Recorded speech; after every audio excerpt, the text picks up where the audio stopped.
Pernah mimpi nggak kalau suatu saat Indonesia punya industri film yang kualitasnya bagus?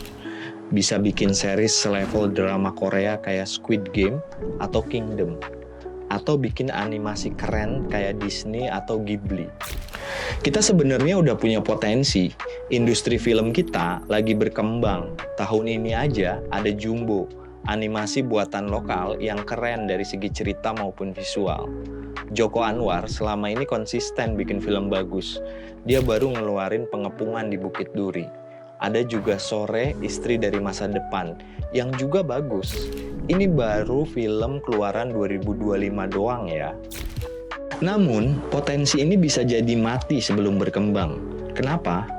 Sekarang DPR lagi merevisi UU Penyiaran yang rencananya akan menjadikan Komisi Penyiaran Indonesia, KPI, sebagai pengawas konten digital. Ini termasuk platform streaming kayak Netflix dan Disney Plus, atau media sosial kayak YouTube dan TikTok. Tapi apa hubungannya? Film kan tayang di bioskop, gak ada urusan sama KPI dong. Jangan salah, di era digital tuh, streaming jadi makin penting buat industri film. Kita sama-sama tahu jumlah bioskop di Indonesia itu dikit dan gak merata. Jadi film lokal tuh harus berkompetisi untuk bisa tayang di bioskop. Belum lagi, mereka harus bersaing sama film-film luar negeri yang modal produksinya jauh lebih besar. Nah, platform streaming tuh sekarang jadi opsi buat film yang nggak dapet tempat di bioskop. Bahkan, film dan rumah produksi besar juga memakai streaming buat monetisasi karya mereka setelah turun layar.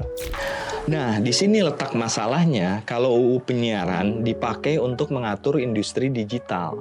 Kenapa? KPI dan UU Penyiaran itu lahir dari pola pikir pengaturan TV dan radio konvensional. Pola pengaturannya tuh fokus sama konten. Misalnya, aturan KPI melarang menampilkan rokok dan alkohol. Adegan kekerasan yang menampilkan darah juga nggak boleh. Bisa bayangin nggak lo nonton film Joko Anwar yang nggak menampilkan rokok dan adegan kekerasan?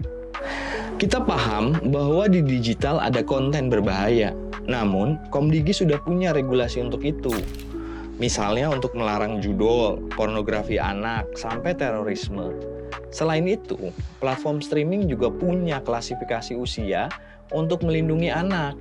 Media sosial punya community guideline yang terkadang lebih rigid ketimbang aturan-aturan Komdigi. Lalu buat apa lagi KPI ikut ngatur digital? Kenapa sih tiap DPR bikin aturan, logikanya untuk melarang dan membatasi? Gimana mau maju kalau dibatasi melulu? Nah, semestinya kalau mau bikin kebijakan soal industri konten digital, fokusnya udah bukan soal konten lagi, udah bukan soal larangan-larangan lagi, tapi untuk membangun ekosistem industri yang kuat. Artinya harus mikir dari hulu ke hilir. Orang kreatif di Indonesia itu banyak. Berarti mesti dipikirin gimana caranya orang-orang ini bisa dapat investasi buat bikin karya. Gimana caranya mereka punya skill mumpuni supaya bisa bikin karya bagus. Terus juga saluran distribusi. Kalau bioskop masih dikit dan gak masuk ke pelosok-pelosok, gimana tuh caranya karya film lokal bisa ditonton banyak orang? Jawabannya bisa jadi investasi di infrastruktur broadband supaya filmnya bisa lancar diputar dari streaming. Terus, platform streaming global juga mesti diwajibkan menyiarkan dan berinvestasi pada industri lokal. Mindset kayak gini yang bikin industri kreatif maju, mikirin ekosistem. Tapi sayangnya mindset ini jarang dimiliki pembuat kebijakan di Indonesia. Lihat misalnya yang dilakukan oleh Korea Selatan. Sejak awal tahun 2000-an, pemerintahnya tidak fokus mengatur isi konten. Mereka investasi besar-besaran membangun infrastruktur broadband. Mereka ngasih insentif pajak bagi industri kreatif. Mereka bahkan ngasih dana produksi untuk film dan musik lokal. Hasilnya, sekarang orang di seluruh dunia dengerinnya K-pop dan nontonnya drakor. Contoh lain bisa kita lihat dari Prancis. Di sana, layanan streaming seperti Netflix wajib menayangkan konten produksi Eropa minimal 30% dari seluruh kontennya. Mereka juga didorong untuk berinvestasi dalam film serta serial lokal. Di Kanada juga mirip, mereka menerapkan kuota tayangan lokal untuk layanan streaming dan televisi. Kebijakan ini memastikan bahwa meskipun publik menonton platform global, ruang bagi kreator lokal tetap terjaga.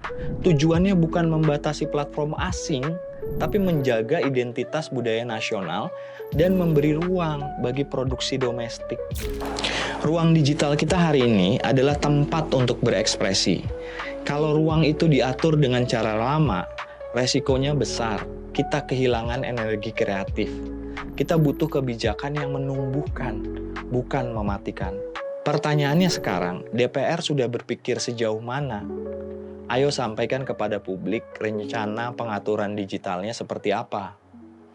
Jangan diem-diem baik, terus tiba-tiba ketok palu.